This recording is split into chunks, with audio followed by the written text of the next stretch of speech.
All right, good afternoon, everyone, and welcome to Anderson House here in Washington, D.C. My name is Andrew Alton, and I'm the Historical Programs Manager for the American Revolution Institute of the Society of the Cincinnati. The American Revolution Institute promotes the knowledge and appreciation of the achievement of American independence, and its main objective is to preserve the timeless ideals on which this nation was established.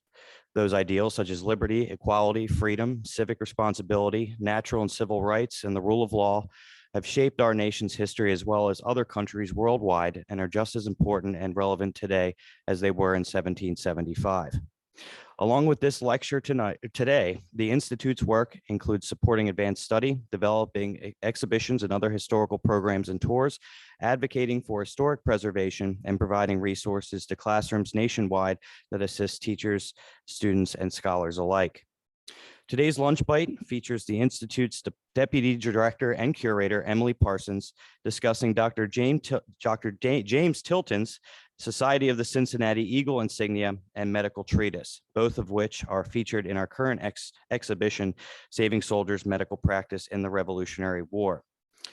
James Tilton served in the Revolutionary War, first as a surgeon for the 1st Delaware Regiment and later as a Continental Army hospital physician.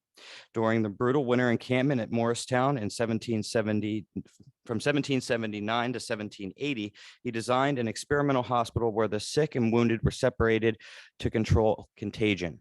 Known as Tilton's Hospitals, this project would be a hallmark of his career devoted to improving the medical care of soldiers. After the war, Dr. Tilton joined the Delaware State Society of the Cincinnati and was elected its first president. The Gold Society of the Cincinnati Eagle insignia he owned was one of the first Society of the Cincinnati insignias made in America by Jeremiah Andrews in Philadelphia, circa 1784 to 1791. Dr. Tilton was called back into service in 1813 when President James Madison appointed him Surgeon General of the U.S. Army during the War of 1812. That same year, Dr. Tilton published Economical Observations on Military Hospitals and the Prevention and Cure of Diseases Incident to an Army, a treatise on the design and construction of military hospitals based on his extensive experience with military medicine. Emily Parsons joined the professional staff at Anderson House in 2002. She oversees the Institute's museum programs, including its collections, exhibitions, and public events, as well as the interpretation of Anderson House.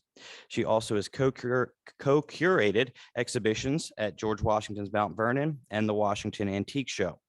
This work has fostered her research interest in the history and material culture of the Revolutionary era and in the cultural history of Gilded Age America, especially art collecting practices.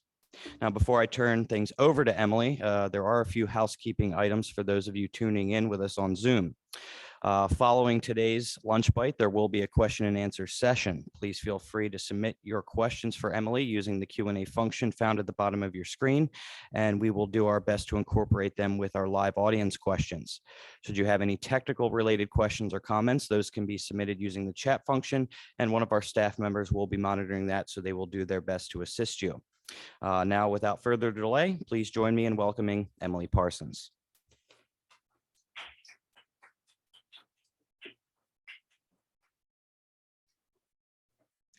Thank you, Andrew, and hello all here in the room and the original library at Anderson House and joining us online on Zoom. As Andrew mentioned, the focus of the Lunch Bite today highlights two items that are currently on display in our exhibition, Saving Soldiers. So they're not next to me here as they would normally be for a Lunch Bite. Those of you who are here in person can walk across the house to see them in the exhibition when we're done. Those of you online can see the exhibition in person through November 27th or explore these objects online in our digital library and our online museum database.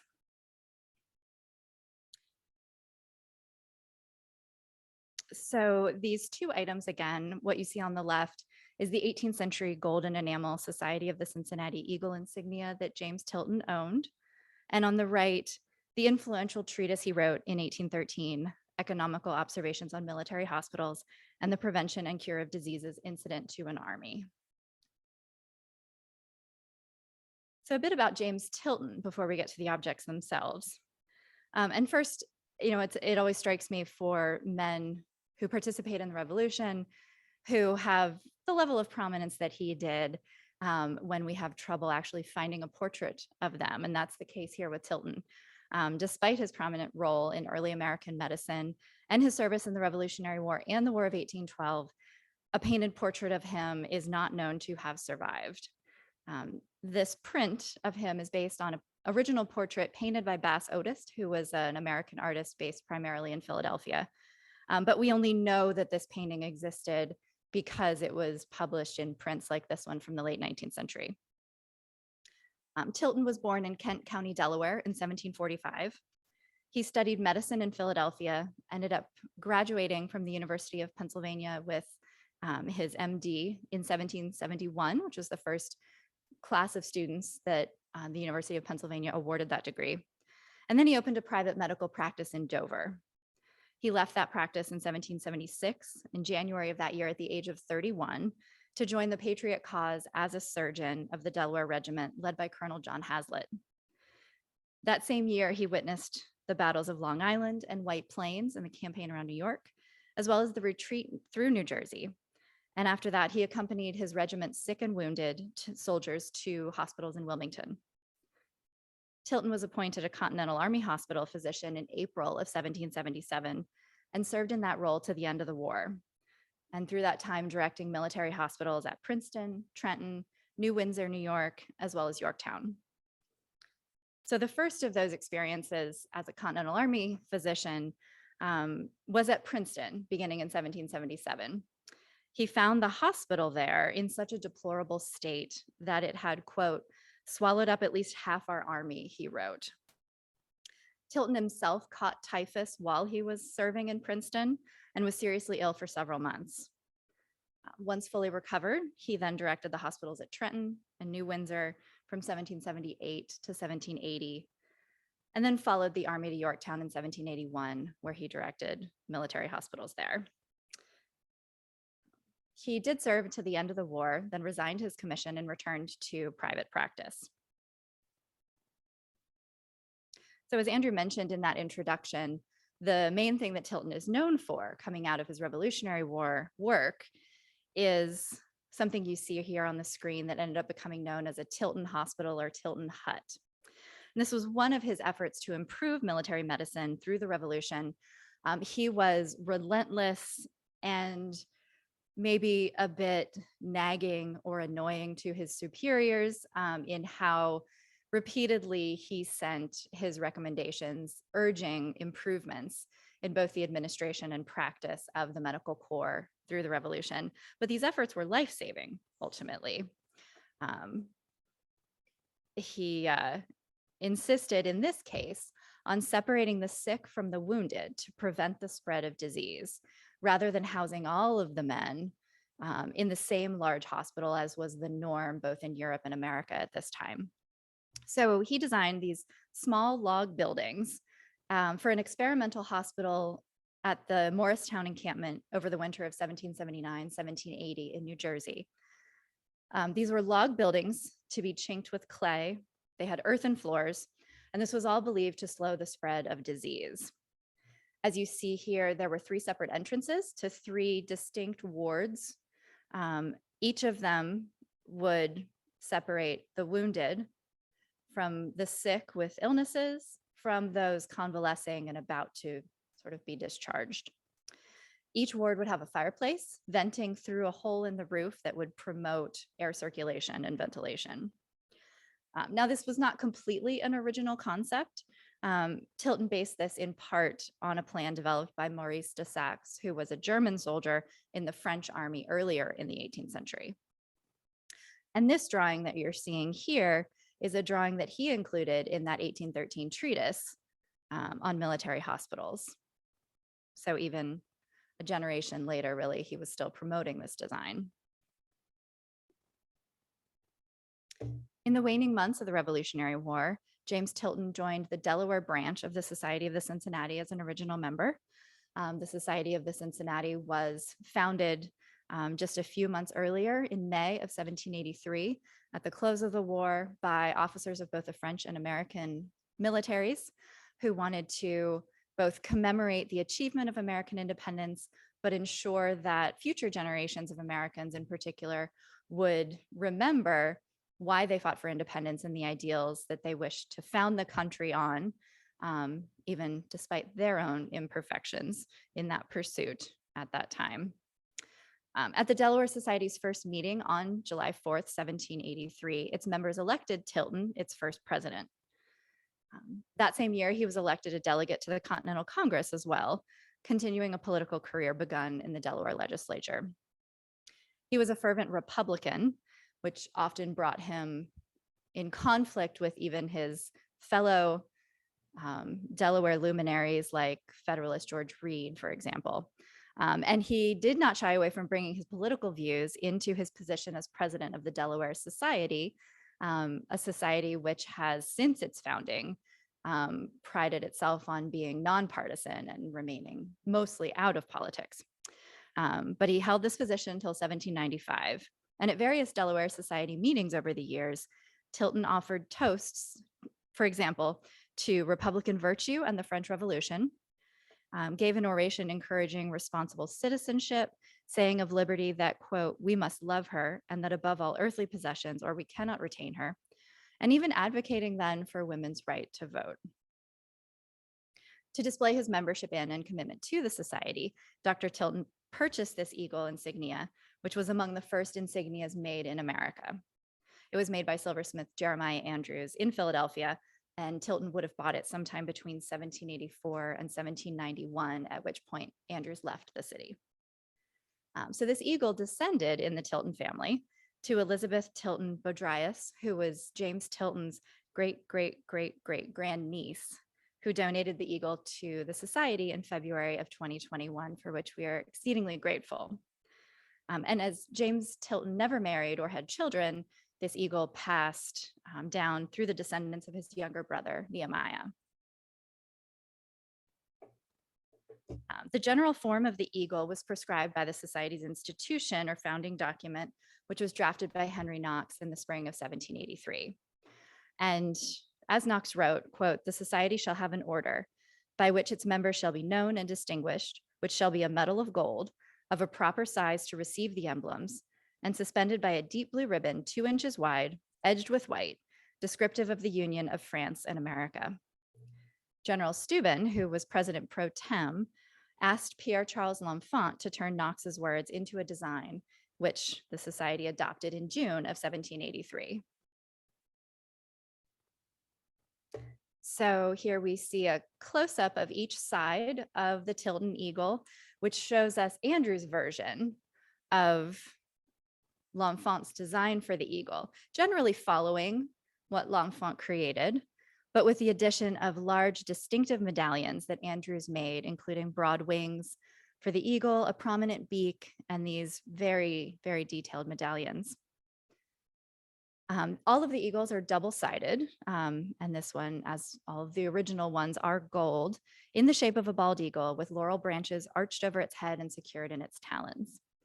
There are oval medallions on each side of the insignia on the eagle's breast, which bear scenes of Cincinnatus, who was the ancient Roman general and embodiment of patriotic service and civic virtue that was the namesake for the society.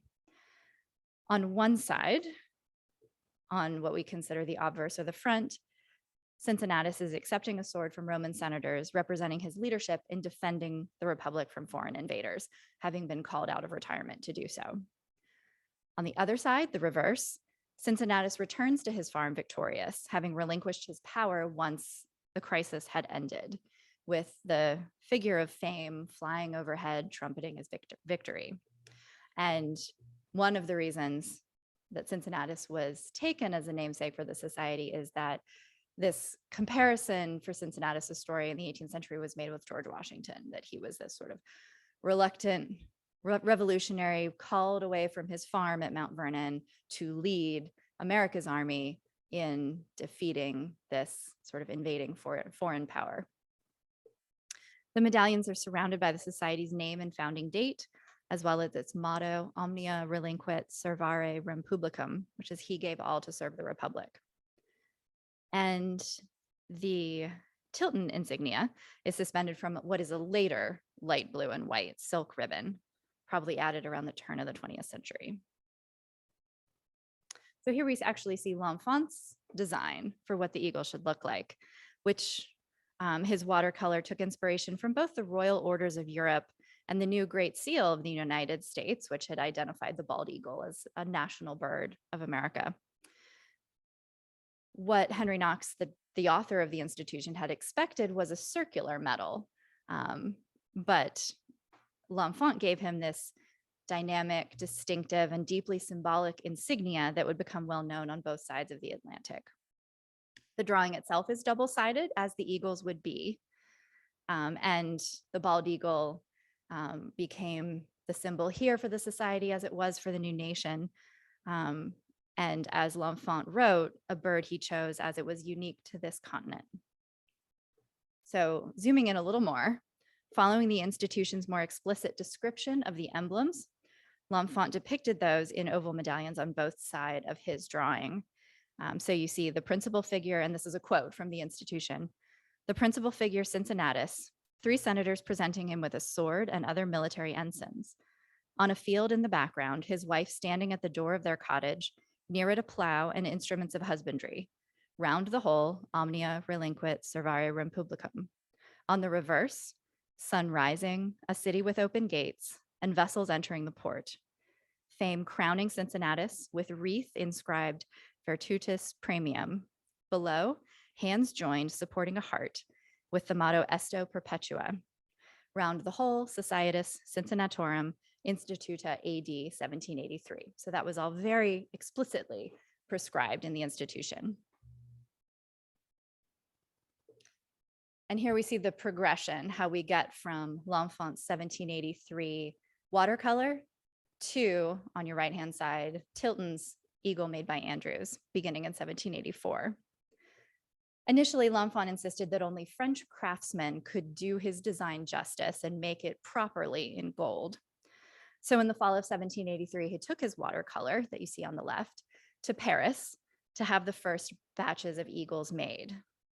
In the spring of 1784, he returned to America with 180 French-made eagles. Keep in mind, there are about 2,200 original members on both sides of the Atlantic, so that's a small percentage of eagles. The image in the center of this slide that you see is one of those French-made eagles in our collections that was originally owned by a Maryland officer, Lieutenant Colonel Tench Tillman. And this type in the center, this classic early French-made eagle, is recognized for its really graceful appearance, pleasing proportions, has this elongated neck, and simple but clean and recognizable scenes of Cincinnatus on the medallions. But they are, the scenes of Cincinnatus on the medallions are much more simplified than what L'Enfant and the institution were describing. So Andrew's design on the right was, while keeping with this same overarching design, still quite a departure from these French eagles that he must have seen. L'Enfant brought those 180 French-made eagles to the Society's first general meeting held in Philadelphia, where Andrews himself was working in the spring of 1784. Andrew's eagle is more robust, more assertive, featuring broad wings, large round medallions with elaborate scenes, and a large head with a pronounced curved beak. Still a very fine work of art, not quite as elegant perhaps as the French ones. The Andrews eagle was also larger, noticeably, than the French eagle by a ½ an inch in height and about 5/16 inches in width. So despite how I laid out this slide, making them all look the same size, they are not. And these objects themselves are all still fairly small, about 1.5 inches high. So 6 months after L'Enfant's French eagles arrived in Philadelphia, Jeremiah Andrews began producing his own version for the first time in America. He was an English-born silversmith who had been working in Philadelphia since 1776. And it was in December 1784 that he first advertised in the Maryland Journal and Baltimore Advertiser that he had completed a number of eagles available for sale and would take orders for more. He sold his eagles for $20 each, which was a $6 discount from what the French eagles were selling for. And this ad was addressed to members of the society, quote, in particular to those gentlemen who first engaged him to undertake the making of the medals for that society. And this is still a mystery who those members were who commissioned Andrews. So it sounds like from this ad, instead of Andrews deciding on his own as a commercial venture, he wanted to make the Eagles, that he was actually commissioned by members, or some have suggested even the Pennsylvania Society, to make this design for them. Either way, he continued to make these Eagles. He made an unknown number from his Philadelphia shop while he worked there through 1791, when he left the city for Norfolk, Virginia. I know of however many he made, I know of 18 medals, Society Eagles made by Andrews that survive, including this one of Tilton's. Andrews traveled through the South during this period, selling his Eagles and other wares as he went through the shops of other silversmiths. And we can trace this through the ads that he placed in newspapers. He was in Richmond, Savannah, and Augusta, Georgia, among other cities. And one notable visit he made in February of 1785 was to George Washington at Mount Vernon, when he showed him one of his Eagles in the hopes of getting Washington's endorsement or a larger commission from the society. But Washington really left no record of this, aside from the fact that Andrews had visited. So he was either non-committal or unimpressed, or just not very concerned about this particular piece of business. The way that Andrews actually made these Eagles was by hand in small batches, carving the gold shape and fine details with chasing tools, then adding enamel decorations. So they do each bear small variations just by the virtue of that handwork. So they were not cast as the Eagles are today. And slightly curiously, the medallion scenes on Tilton's Eagle bear no enamel decoration and appear never to have been enameled, rather than having lost it over time. And instead, you see the sky filled with this crosshatch pattern, which you don't see in other Eagles that have some enamel loss that you can see below. So perhaps carved into the gold for texture to fill in for what would have otherwise been enamel. And this probably would have been Andrew's own choice, rather than a sort of commission or a selection made by someone buying one of the Eagles.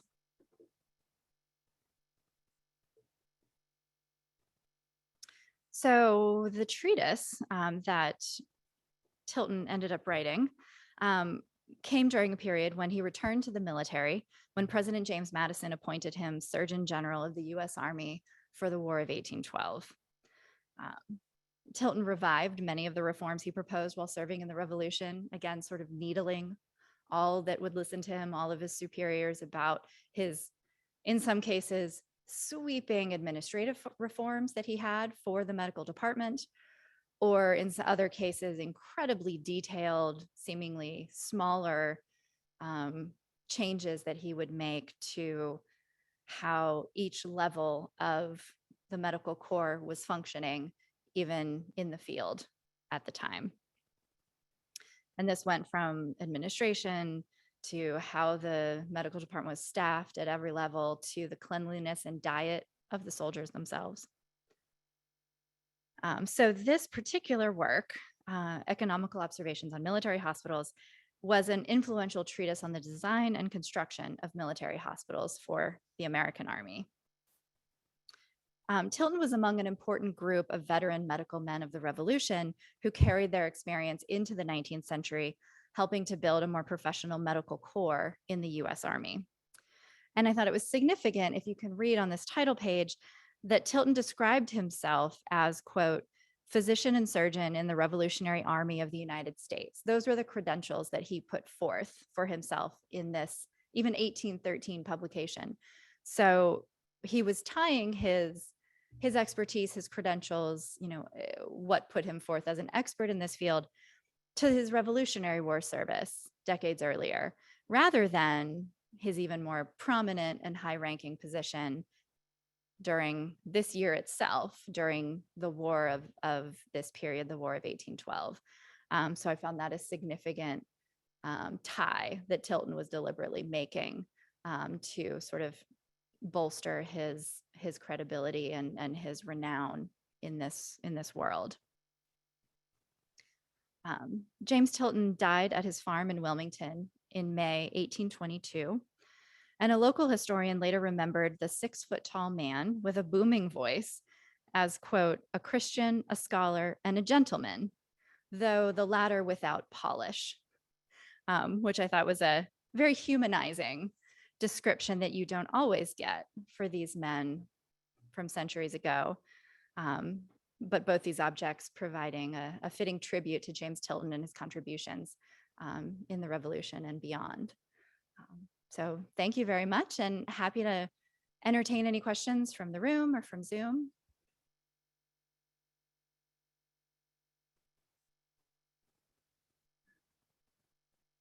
Yes, sir.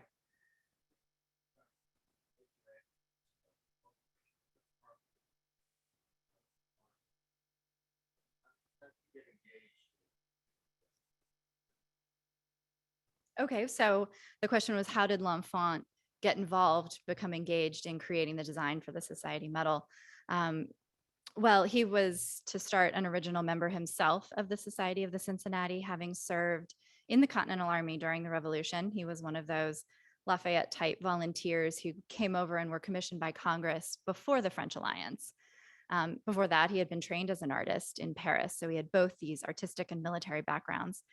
And he had worked with General Steuben during the war on his project, his official manual for the US Army. And so the two of them knew each other well. And as the society was being founded, Steuben being the president pro tem, he knew L'Enfant's background and had worked with him before on military drawings to illustrate his work. So I think it was a natural, when the early question came up of what their insignia, what their emblems of membership would be, that Steuben thought of L'Enfant as an appropriate person to design the medal. So Steuben asked L'Enfant to submit drawings, and apparently L'Enfant submitted 2 different drawings. We only have this one that was selected. He described in a letter to Steuben the other one that he was offering as an option that didn't get chosen, but we can't quite picture it because we don't have the drawing left. But L'Enfant ended up submitting drawings not just for this eagle insignia for their medal, but for the certificate of membership, which we call the diploma, as well as for a circular medal, the thing I think that Henry Knox was more expecting. But that circular medal really became sort of superseded by the eagle and was never made in the 18th century. So his drawings for both the eagle and the diploma were adopted by the society and realized in the 1780s.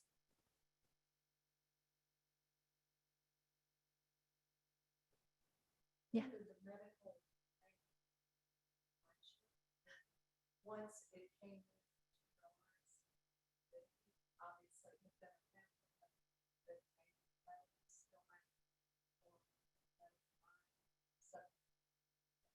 Good question. So when did we acquire the treatise, and when did we realize the connection between the treatise and the eagle?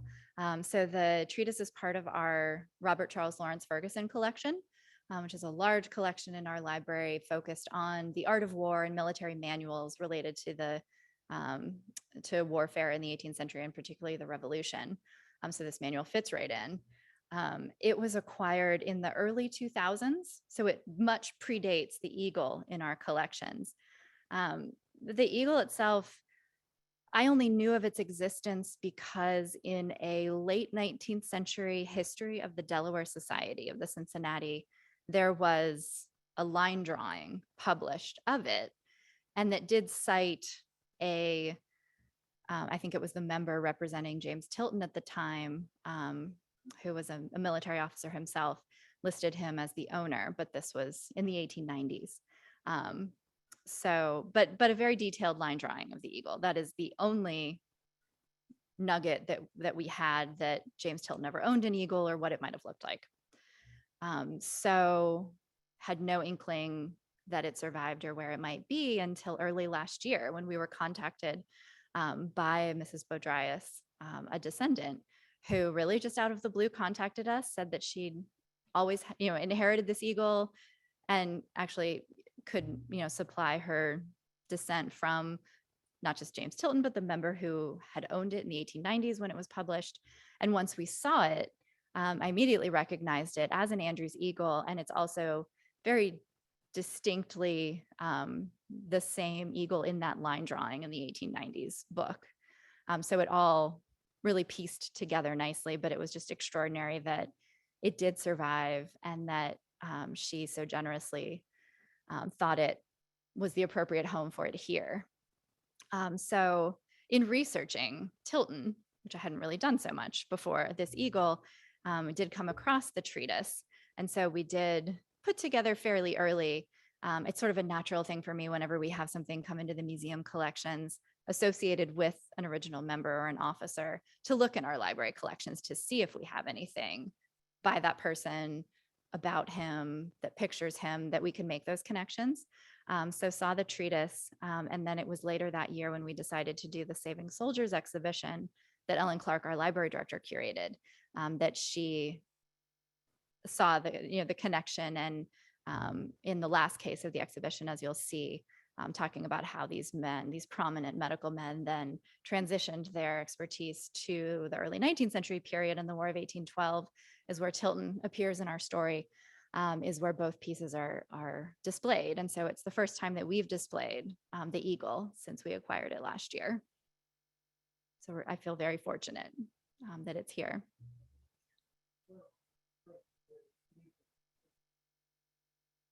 Where are the present day eagle insignias made? They are made by a company named City Pride, which is in Pennsylvania. They're a firm that makes a lot of membership insignia for organizations like ours, as well as other kinds of medals. So they're the sort of exclusive manufacturer of the eagles, which have always been closely sort of monitored. Only society members are authorized to wear the eagle. And so there's a very specific process for being able to obtain one.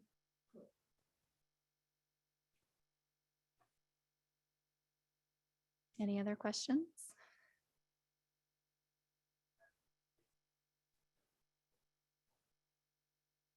Oh, a question. If Tilton knew Washington? I don't know.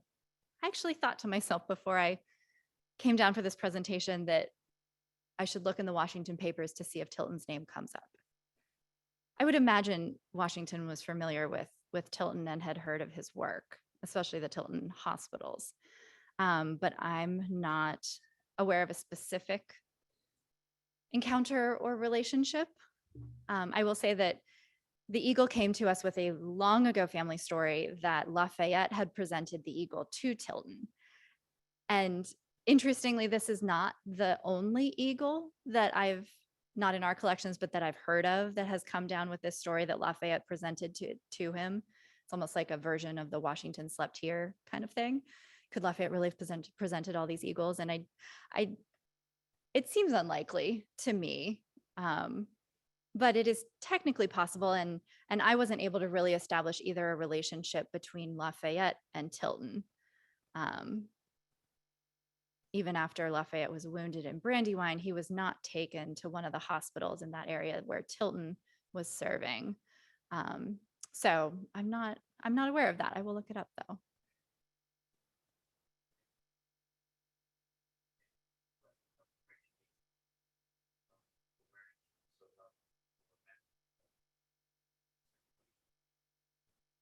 So a question about the regulations for wearing the eagle. Obviously it's for members only, but were there any other stipulations? It has always been specified that the eagle be worn on the left side of your dress, usually the left lapel. So that's where you will always see it depicted in portraits, and that's how it's worn still today.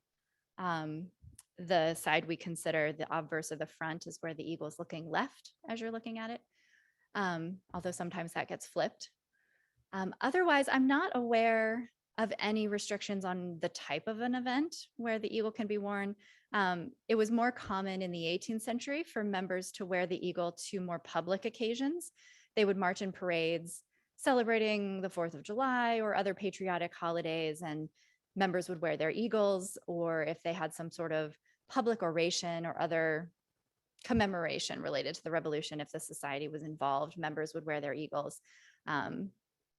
That's not so common today. Certainly members have always worn them to meetings and other society functions, but that's a bit more private of a situation.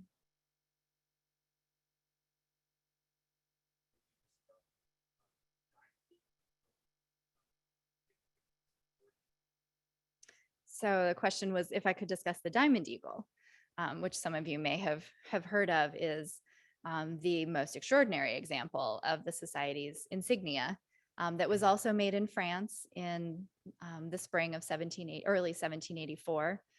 It was commissioned by d'Estaing and other French naval officers who were had served in the Revolution and expected to be considered members of the society. And they intended it as a gift to George Washington, and in fact it was. So it was made by Frank Castell and Duval, the same craftsmen who made that first batch of gold eagles in France that L'Enfant brought back. So this was all happening at the same time under L'Enfant's direction generally. The Diamond Eagle is different because it's made of 198 diamonds, emeralds, and rubies, probably drawn from the royal stores at the time, because it was actually made fairly quickly. And so acquiring that many gems of that quality would have been difficult in such a short amount of time, unless you had access to a cache like that. And so it is the same form generally as the eagles we've been looking at today, with an enameled medallion scenes of Cincinnatus, but instead of just chased gold wings and feet and head, it was all ornamented with diamonds and the wreaths and berries of the emeralds and rubies.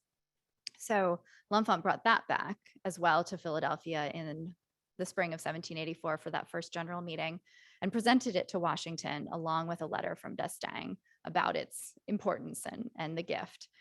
So from that moment that Washington put it on, it became the badge of the President General of the Society, as Washington was the first to hold that office. So it's been passed from President General to President General ever since. And to my knowledge, every President General has worn it. So Washington was followed by Alexander Hamilton, and then on down the line to our President General today.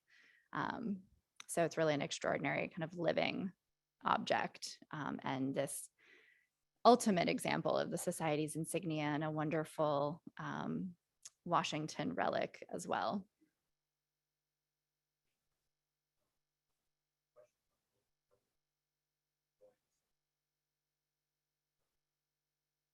A question about eligibility to join the society. So our members are all male descendants of Revolutionary War officers, whether American or French officers, officers in Continental or French service. Generally speaking, if your ancestor was part of the militia, they're not eligible to be represented. Certainly, if your ancestor became an original member of the society, that's sort of an easy connection to make and someone easy to document as being able to represent. Originally, the society laid it out so that only original members could be represented in later generations, but that was rather limiting. And by the time you got to the Civil War, we had gone from 2,200 original members to about 200 trying to keep the society alive. And so in the 1850s, they expanded their membership criteria so that you could represent, in addition to those who chose to become original members, officers who, for whatever reason, decided not to. And there were other stipulations. They had to have served for 3 years or been killed in service, or their regiment disbanded, and so they didn't have a chance to serve for 3 years. But those eligible officers, as they are called, can be represented today as well. Another quirk of membership for the society is that generally only one current member can represent one officer. So I know in other organizations like the Daughters of the American Revolution, you can tie your genealogy and your membership to as many patriots as you can. And there are other members at the same time who can do the same thing. And you can be representing the same patriot at the same time, which is generally not the case in the society. So our numbers are smaller. We have about 4,500 members today. And membership is all handled through the various constituent societies. We don't handle it here, although we're happy to put you in touch with the right people. And members today are members of the constituent society where their ancestors served. So regardless of where you live today, if your ancestor was a Connecticut officer, you would be a member or work with the Connecticut Society on that. Well, thank you all for your attention and your interest, and have a good rest of your day. And hopefully those of you able to see our exhibition in person are able to do so.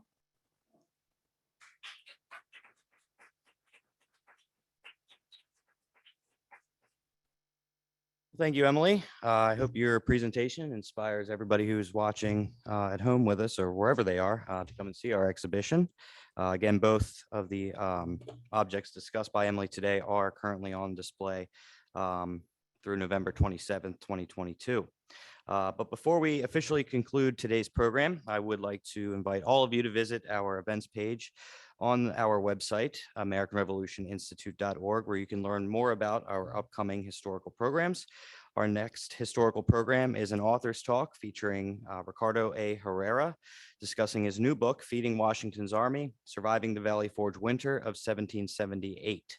And this author's talk will be held right here at Anderson House on Wednesday, July 6th at 6:30 p.m. Both in-person and virtual registration links are active and open for that historical program, as well as all of our future programs. So with that, on behalf of the American Revolution Institute of the Society of the Cincinnati, I'd like to thank all of you for joining us today, both live and in person, and for your continued support of our mission. So I wish you all a great afternoon, and until next time, thank you.